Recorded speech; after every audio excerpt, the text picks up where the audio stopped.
क्या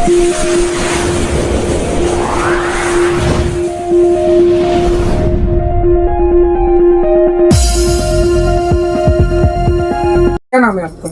मेरा देवेंद्र कुमार नाम है। तो किस पार्टी से आप किस पद पर हैं? मैं एक समाज सेवी के रूप में हूँ। मुझे कोई पार्टी से लेना देना नहीं सर। मेरी वाइफ गांव से बीडीसी हैं। किस गांव से? बड़गर पोहरा आरी, 3 गांव से। तो सर, जैसे कि आपको जानकारी है कि नवरात्रि और दशहरा दीपावली आने वाली है, तो इस पर क्या संदेश रहेगा आपका समझ झांसी वासियों के लिए?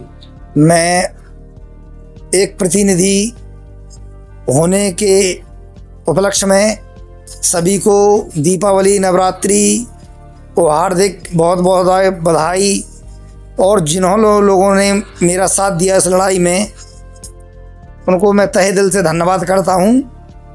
सर, जैसे कि सुनने में आया कि अभी आप वर्तमान में 5 गाँवों की लड़ाई लड़ रहे हैं, तो कौन कौन से वो 5 गाँव हैं और किस चीज की आप लड़ाई लड़ रहे हैं? देखिए, हमारे यहाँ एक रिप्टा बना हुआ है। कहाँ पे? जो पोहरा गांव पड़ता है, उन्नाव बालाजी से सटा हुआ है। हमारा जो गांव है वो यूपी में है, बड़े गांव ब्लॉक के अंतर्गत आता है और बमीना विधानसभा में, झांसी डिस्ट्रिक्ट में। उसके बाद बड़गर से पोहरा तक कच्ची मार्ग है और पुल पे इतना पानी चलता है करीब 8 माह कि वहाँ से स्कूल के सारे बच्चे वहीं से निकल के जाते हैं। तो हम लोगों को जब बच्चे निकलते हैं तो आत्मा में इतना दुख महसूस होता है कि कभी भी अचानक पुल का पानी बढ़ जाता है तो हम लोगों को ये लगता है भगवान, किसी का 1 बच्चा है, किसी का 2 बच्चा है। आज किसी माँ के मतलब इकलौता बच्चा है, अगर वो पानी में बह गया तो बताइए उस माँ का लाल अगर चला जाए तो उस माँ के दिल से क्या निकलेगी। और वहाँ प्रशासन का कोई व्यक्ति ही नहीं आता। अच्छा, तो इस पर आप किस प्रकार से लड़ाई लड़ रहे हैं? हम एक समाज सेवी होने के नाते जी, जो हमारे 7-8 गांव करीब लिंक मार्ग से जुड़ते हैं, जैसे कि पहला गांव है बड़गर, आरी, खिरिया, मवई, धमना, पैलगुआ, बिरगुआ। ये सारे गांव एक छोटा सा मतलब बाज़ार है, उसे अपन कस्बा कह सकते हैं। तो वहाँ बच्चे ही पढ़ने आते हैं। दूसरी बात, दुख तकलीफ वहाँ पे एक स्वास्थ्य केंद्र भी है, तो सब लोग इलाज कराने भी आते हैं। तो हमारी मांग यही है कि हमारा पुल और रोड हो जाए, हमारी सरकार से अपेक्षा है। और जो सरकार में बड़े बड़े उच्च लेवलों पे बैठे हैं, यही हम लोगों की मांग है। तो इस रफ्तार के लिए आपने क्या क्या कदम उठाए अभी? देखिए सर, हमने मान लीजिए अपने डीएम से लगा के विधायक जी को, सांसद जी को, मुख्यमंत्री जी को और डिप्टी सीएम को, तीनों मुख्यमंत्री बैठे, मैंने तीनों मंत्रियों के लिए और तीनों मुख्यमंत्रियों के लिए अपने मेरी जो हस्ती है मैंने लिख के दे दिया है अपनी प्रतिनिधि होने के कारण। तो क्या आश्वासन मिला आपको? हमें कोई जवाब ही नहीं मिलता।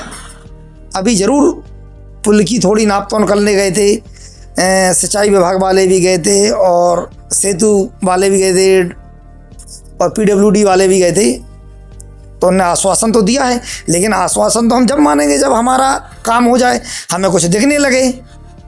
अगर मान लिया आपका काम नहीं होता है तो उसके बाद आपका अगला कदम क्या होगा? हमारा कदम ये होगा, सभी हमारे क्षेत्र के और हमारे गांव के 7-8 गांव जो हमारे हैं, हम लोग अनशन करेंगे, धरना करेंगे, क्योंकि हम नदी से नहीं मरेंगे।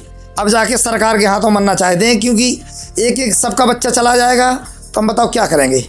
जैसे कि आपने अभी कुछ देर पहले बताया कि आप समाज सेवी हैं, तो और इसके अलावा और किन किन क्षेत्रों में आप समाज सेवा का काम करते हैं? जैसे मैं एक मेडिकल में हूँ, हमारे क्षेत्र में कोई समस्या आ जाती है, क्योंकि हम लोगों की सरकारी जॉब तो है नहीं है, हम यहाँ प्राइवेट अपना काम करते रहते हैं। जो भी समस्या आ जाती है, मेरे किसी क्षेत्र की हो, किसी गांव की हो, वो अगर मेरे में टच है तो जहाँ लोगों का पसीना बहेगा, मैं अपना खून बहाने के लिए तैयार हूँ। मैंने संकल्प लिया है कि मैं कदम पीछे नहीं हटाऊंगा और अपने लोगों के लिए जान कुर्बान हो जाऊं। अगर मैं घर में मरूंगा तो मरीज कहलाऊंगा, अगर संघर्ष करते हुए मरा तो शहीद कहलाऊंगा। चैनल के माध्यम से क्या संदेश रहेगा आपका समस्त झांसी की जनता के लिए? मेरा समस्त झांसी के जनता के लिए बहुत बहुत धन्यवाद है, आभार है, जो मेरे संग में लड़ाई लड़ रहे हैं। मैं उनका शुक्रिया अदा करता और सबसे ज़्यादा आपके चैनल का धन्यवाद देना चाहता हूं कि आपने हमारे मुद्दे की बात उठाई और सबसे पहले आपने जाके वहां पे कवरेज की है। धन्यवाद।